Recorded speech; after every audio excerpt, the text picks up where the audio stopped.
जी बच्चा, हाथ आपका देखता हूँ, कोई बात नहीं। हाथ आपने में पैसे क्या आपके पास कोई चीज है या नहीं? नहीं तो चला जा बाबे को क्या करने आया, दुआ लग गया था बाबा सऊदिया ने किया, बताओ यार। वालेकुम बाबा। वालेकुम सलाम बेटा। मैंने लोगों से सुना है आप जो दुआ करते हो वो कबूल हो जाती है।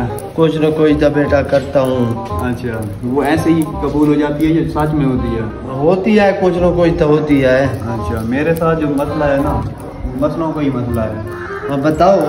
मेरी घरवाली जो है ना, वो मुझे बहुत मारती है, गालियाँ देती है, उसका भी कोई इलाज है?